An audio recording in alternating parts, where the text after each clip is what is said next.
ورنہ اپنی بیٹی کو واپس ہی لے آنے میں بہتر آئی ہے۔ اب راجیش کی ہمت بھی ٹوٹ گئی تھی، کیونکہ اس کو چودھری صاحب سے بڑی امید تھی اور انہوں نے بھی اسے کوئی خاص تسلی نہیں دی تھی۔ وہ اپنی بیٹی سے بات کرتا اور اسے خوب سمجھاتا اور تسلی دیتا کہ ایک نہ ایک دن اس کی زندگی میں سب کچھ ٹھیک ہو جائے گا۔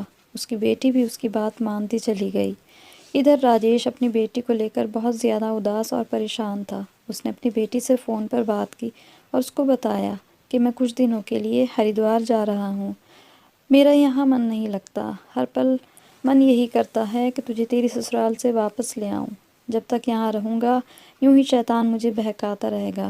تو اپنی کوشش میں کمی مت چھوڑنا، جیت ہمیشہ سچائی اور اچھائی کی ہی ہوتی ہے۔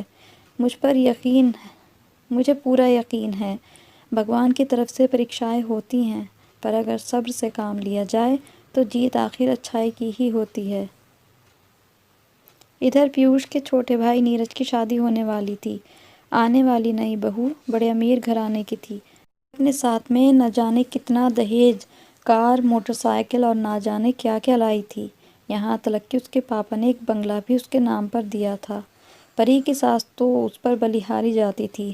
حالانکہ سندرتا کے معاملے میں نئی بہو پری کے پیر کی دھول بھی نہیں تھی، پر پری کی ساس کو تو دولت چاہیے تھی۔ شادی کو ہفتہ بھر ہی گزرا تھا۔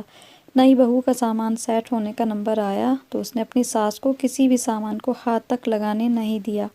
اس کے بعد اس کا برتاؤ اپنی ساس کے ساتھ نوکروں سے بھی زیادہ بدتر تھا۔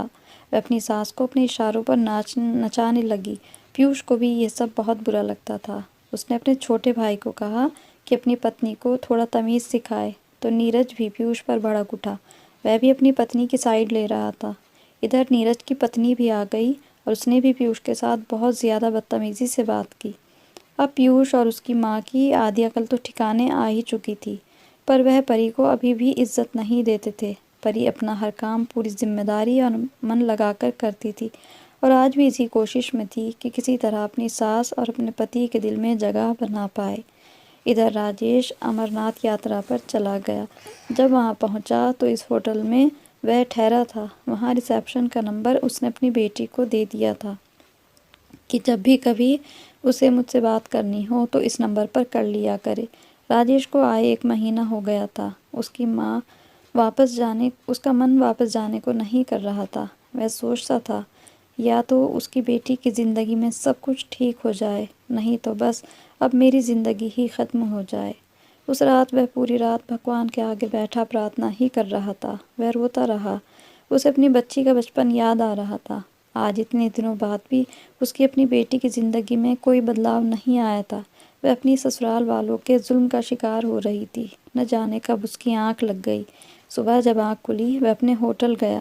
جب وہ ہوٹل آیا اور اپنے ہی دھیان میں اپنے کمرے میں جانے لگا تو ریسیپشن پر موجود لڑکے نے اسے آواز دی۔ راجیش حیران ہو گیا۔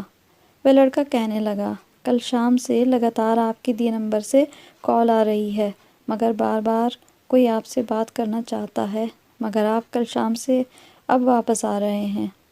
راجیش کو پتا تھا کہ ہو نہ ہو اس کی بیٹی ہی ہوگی، کیونکہ اور تو کوئی اس نمبر کو نہیں جانتا تھا۔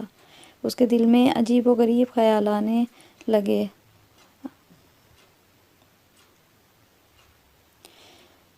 لگے کہ نہ جانے سب ٹھیک بھی ہے، اس کی بیٹی کے ساتھ کوئی اونچ نیچ تو نہیں ہو گئی۔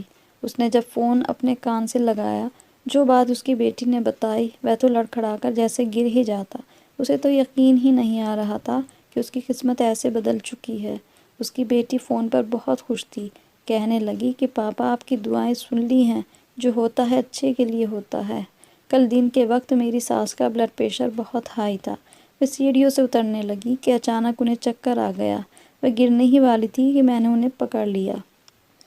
میں انہیں تو بچا سکی، مگر میں خود سیڑھیوں سے گر گئی، پر مجھے زیادہ چوٹ نہیں آئی۔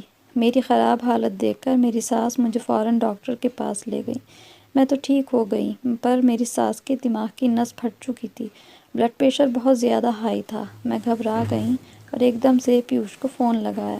ہم انہیں اسپتال لے کر گئے، لیکن اچھی بات یہ رہی کہ ان کے دماغ کی نس پھٹنے سے خون ان کے کان کے راستے باہر آتا رہا۔ ان کا اور میرا بلڈ گروپ ایک تھا، میں نے پنیہ سمجھتے ہوئے انہیں اپنا خون دیا، جس سے سانس میری خطرے سے باہر آ گئی اور 1-2 دن میں ہی ان کی طبیعت بالکل ٹھیک ہو گئی۔ تب انہوں نے مجھے اپنے سینے سے لگایا۔ آج انہیں اپنی غلطی کا احساس ہو گیا تھا۔ پھر انہوں نے صبح ہی مجھ سے معافی مانگی اور ادھر پیوش بھی اپنی ماں کا بدلتا برتاؤ اور پیار دیکھ کر میرے ساتھ ٹھیک ہو چکے ہیں۔ نہ صرف پتی بلکہ ساس نے بھی مجھ سے معافی مانگی ہے اور کہا ہے کہ تمہارے پاپا واپس آئیں تو ہم ان سے بھی معافی مانگیں گے۔ جانے انجانے دولت کے نشے میں ہم نے ان کے ساتھ بڑا ہی برا برتاؤ کیا۔ یہ سب سن کر راجیش کا دماغ جیسے چکرا گیا تھا۔ وہ وہیں نیچے زمین پر بیٹھ گیا۔ اب جلدی سے جلدی اپنی بیٹی کے پاس آنا چاہتا تھا۔ اس نے مندر میں جا کر اپنے بھگوان کا شکر ادا کیا اور جلدی سے اپنی پیکنگ کر کے اسٹیشن پر آ گیا۔ جب وہ واپس آیا تو اسٹیشن پر نہ صرف اس کی بیٹی بلکہ اس کا داماد بھی تھا۔ پیوش آگے بڑھ کر جلدی سے اس کے پیروں میں گر گیا۔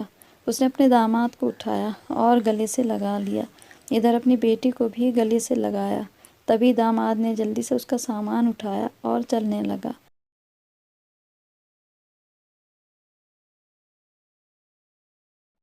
آج راجیش اپنی بچی کے چہرے پر جو خوشیاں وہ پہلے دیکھنا چاہتا تھا وہ اسے مل چکی تھی۔ بے شک ماں باپ اپنی اولاد کے لیے نصیب نہیں خرید سکتے، مگر ماں باپ کی دعائیں اتنا اثر رکھتی ہیں کہ کبھی بھی ان کی دعائیں خالی نہیں جاتی۔